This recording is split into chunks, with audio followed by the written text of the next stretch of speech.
Bonjour à tous. La paracha de cette semaine, c'est la paracha Vayera.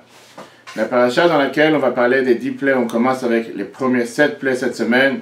Et la semaine prochaine, on finira avec les prochains et les derniers 3 plaies. C'est vrai que quand on réfléchit un instant à toute cette histoire des 10 plaies, transformation de l'eau en sang, les grenouilles, la vermine, les poules, les bêtes sauvages, jusqu'à la mort des premiers-nés, on peut se poser la question, quelle était la nécessité, quel était le but de vouloir se débarrasser, punir les Égyptiens pour ce qu'ils ont fait souffrir le peuple juif avec cette forme de 10 plaies. Est-ce que ces 10 plaies n'étaient pas en trop? Est-ce que Dieu ne pouvait pas faire en sorte de leur envoyer la dernière des 10 plaies, qui était la mort des premiers-nés, en tant que seule et unique plaie? Et avec ça, ils auraient compris le message. La preuve, c'est que c'est cette dernière plaie qui a fait en sorte que Pharaon a dû supplier à Moïse et à Aaron de leur demander de faire partir le peuple juif rapidement, car ils n'en pouvaient plus, il n'y avait pas de maison, il n'y avait pas un mort. Alors quelle était la nécessité de passer avec cet ordre depuis la première des 10 plaies, le sang, les grenouilles, jusqu'à la dernière? Et si on veut s'arrêter en détail sur chacune des 10 plaies, parlons comme, par exemple, la plaie des grenouilles. Quelle était cette plaie, si on peut dire ça une plaie? En quoi c'était quelque chose de si grandiose qui devait faire trembler, faire peur au peuple égyptien? Comme Rashi nous amène sur le fait que les grenouilles les a fait trembler, ils ont eu peur. En quoi quelqu'un peut trembler ou avoir peur de voir une masse de grenouilles venir de tous les sens, chez lui à la maison, dans ses fours, dans son lit, dans ses assiettes, dans ses plats? Les grenouilles, tout d'abord, étaient un manger que les Égyptiens aimaient bien. Ils étaient connus pour manger tout ce qui était rampant. Et donc, au contraire, ils auraient dû être émerveillés, remerciés du fait qu'ils ont une abondance de manger, sans avoir besoin d'aller les chercher ou d'aller l'acheter quelque part, gratuitement, sans limite. Aussi, nous savons que les grenouilles étaient une plaie qui n'a pas disparu. Autant les autres plaies, une fois qu'ils se sont abattus sur l'Égypte, ils ont été totalement retirés. Les grenouilles, la Torah nous dit à 2 reprises comme quoi ils sont restés en Égypte. Ils étaient seulement dans le fleuve, ils étaient confinés dans un seul endroit. Alors quelle était cette plaie?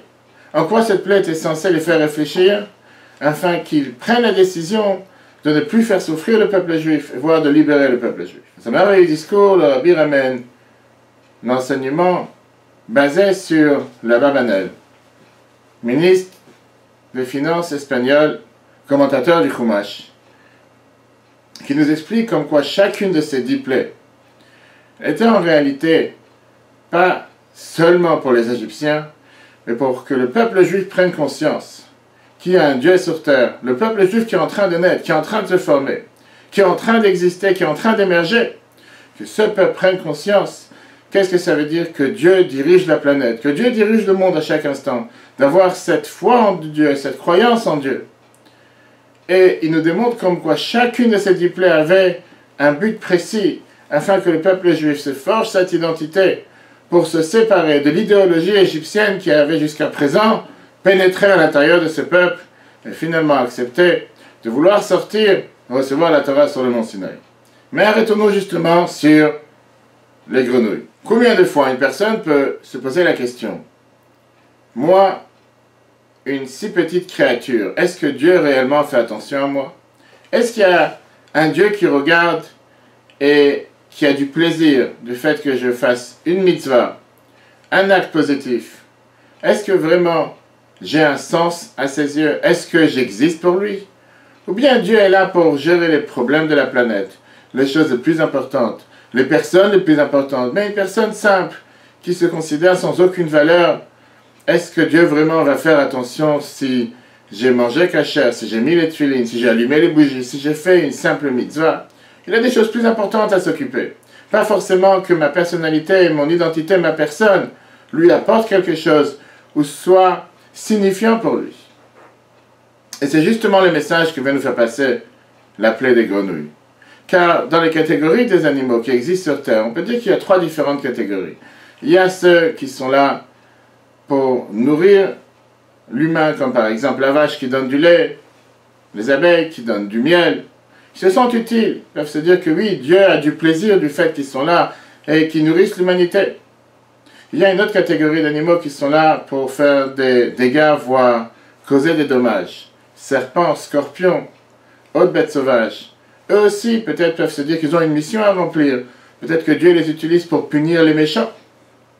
Mais après, il y a une catégorie d'animaux qui apparemment se sentent comme insignifiants, aucun but sur Terre, qui sont là à se dire que s'ils disparaîtraient de la planète, personne n'aurait senti la différence. Dans cette catégorie rentrent les grenouilles.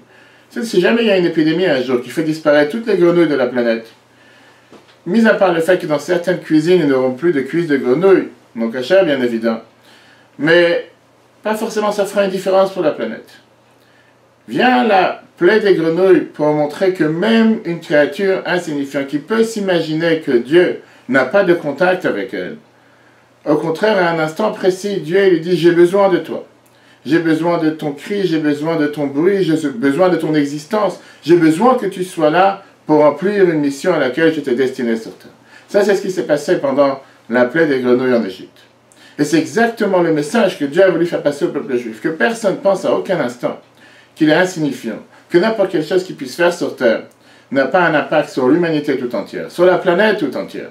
Dieu s'intéresse à chacun d'entre nous, même à la créature la plus petite, la plus basse sur terre, a une mission et un devoir à remplir. Voilà un merveilleux enseignement qu'on apprend des 10 plaies en général, de la plaie des grenouilles en particulier. À chacun de nous de s'assurer de remplir cette mission de la meilleure façon possible. Et on peut être sûr et garanti que Dieu s'inquiète, Dieu s'intéresse à chaque petit détail que l'on fasse tous les jours et il nous donne les forces pour pouvoir le faire.